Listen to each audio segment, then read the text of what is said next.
um outro depoimento que também está no processo, que é muito interessante aqui, até para a gente comentar, que é do Fábio Lopes. Ele é um ex-integrante e chama o Ministério de Flor de Lis como seita, com rituais tenebrosos, com práticas sexuais entre seus membros. Ou seja, as pessoas praticavam sexo, é isso? Durante Exato.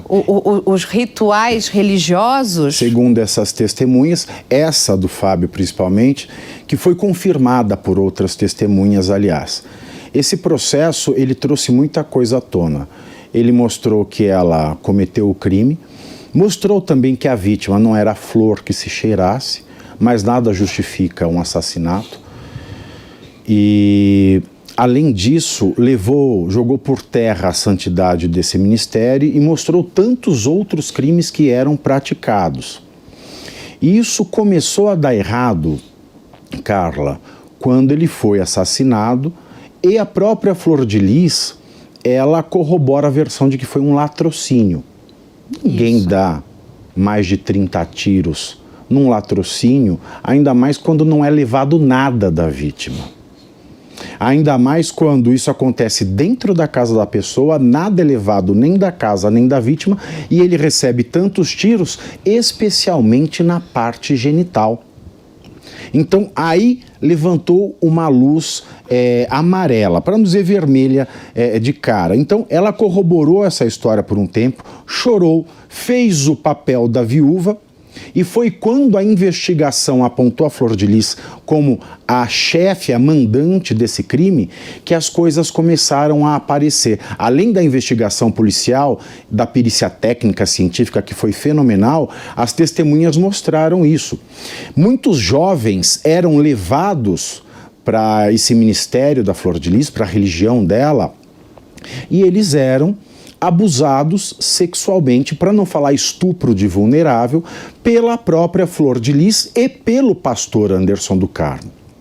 Eles sentiam atração pelas pessoas mais bonitas que entravam ali, e essas pessoas, num ritual que mistura de maneira totalmente indevida misticismo com cristianismo, com religiões africanas, as pessoas se purificavam, vestiam branco, faziam banhos rituais, e no final, que é uma coisa à la João de Deus, essa pessoa seria purificada fazendo sexo com a Flor de Lis.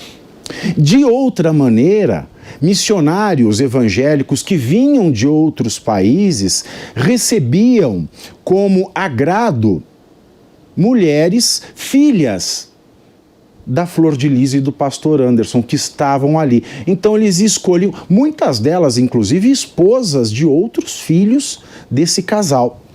Então havia esse intercâmbio sexual, que pode sim ser chamado de estupro de vulnerável, porque as pessoas, dentro de uma condição de seita, elas estão em situação de vulnerabilidade psíquica.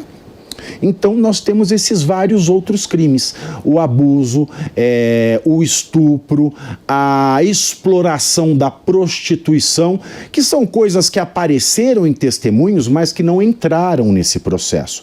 Os crimes que entraram nesse processo foram tentativa de homicídio, associação criminosa e falsidade ideológica. Mas nós podemos encontrar essa forma de exploração, sim. E por que não tantas outras formas de trabalho escravo e também crimes de política ligados ao gabinete da pastora deputada em Brasília. Mas esse mesmo informante, né, essa testemunha, esse Fábio Lopes, ele também diz o seguinte, que não havia oração, somente articulação para os negócios da Flor de Lis.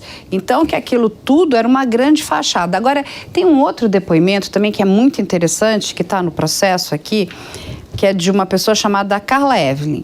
Ela narra que em 2007, ao visitar a igreja de Flor de Lis, reconheceu a pastora como frequentadora da mesma casa de swing que ela frequentava. Inclusive, ela diz que a Flor de Lis tinha um quarto exclusivo.